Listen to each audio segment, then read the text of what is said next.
আসসালামু আলাইকুম প্রিয় খামারি ভাই ও বোনেরা, আশা করি সবাই ভালো আছেন। আলহামদুলিল্লাহ আমিও ভালো আছি। তো আমি পার্ট 1-এ নূতন খামারিদের নিয়ে কিছু কথা বলেছিলাম। তো আজকে পার্ট 2-এ আরও কিছু তথ্য আপনাদেরকে দিব ইনশাআল্লাহ, যাতে করে আপনারা নিজেরা খামার করতে পারেন এবং নিজেরা কিছু করতে পারেন।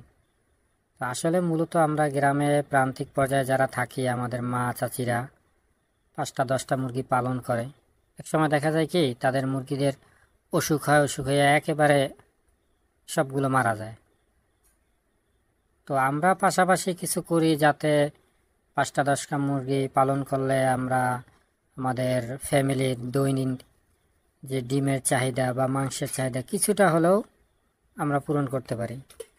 তো সেগুলো করতে গেলে আমাদের অভিজ্ঞতা ছাড়া কিন্তু আমরা কিছুই করতে পারি না। তো যাই হোক, দেশি মুরগি খামার অবশ্যই লাভজনক যদি আপনি আপনার মতন করে করতে পারেন।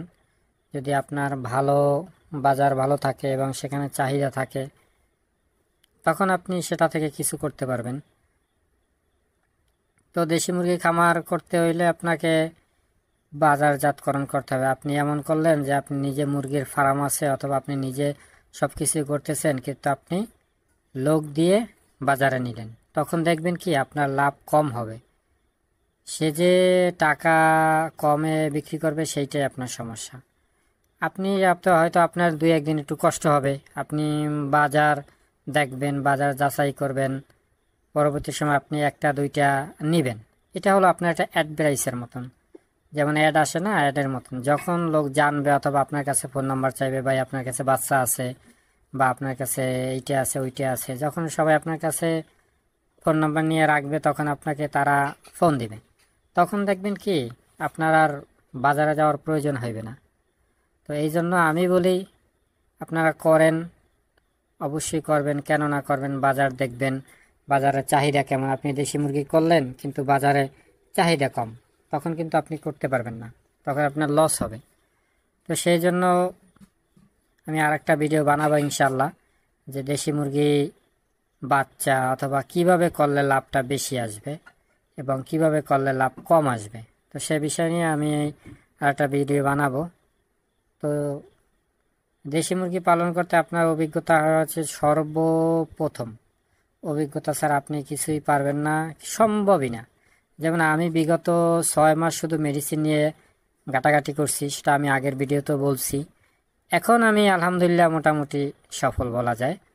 তো এই যে মুরগিটা দেখতে পাচ্ছেন, এটা হলো একটা গলাশিলা মুরগি, যাকে গ্রামের ভাষায় গিন্নি বলে বা যাই হোক। আমি যে কালকে যে মুরগিটা দেখাইছি, এটা হলো উরি বাচ্চা। আমার ওটা থেকে এগুলো হয়েছে, আরও মুরগি আছে। ইনশাল্লাহ আমি আস্তে আস্তে আপনাদের মাঝে সবগুলোই নিয়ে আসবো আস্তে আস্তে। আর আমার রাতাটা হলো, সেটাও হলো গিন্নি, যাকে গলাশিলা বলা হয়।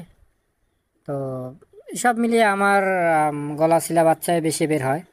কিন্তু আমার একটা টার্গেট আছে, যে আমি কিভাবে গলাশিলা প্লাস মাথায় ঝুঁটি আর হলো যে ফুলের মতন মাথার মণি, যে ঝুঁটি যেটা বলে সেটা ফুলের মতন হয়, এগুলো একটা জাত বের করব। তো ইনশাল্লাহ পরবর্তী সময় আমি সেটা নিয়ে চেষ্টা করব। তো সর্বশেষ যেটা হলো, আপনার অভিজ্ঞতা দরকার, অভিজ্ঞতা দরকার। সেটা হলে আপনি দেশি মুরগি খামার করতে পারবেন এবং আপনি সফল হইতে পারবেন।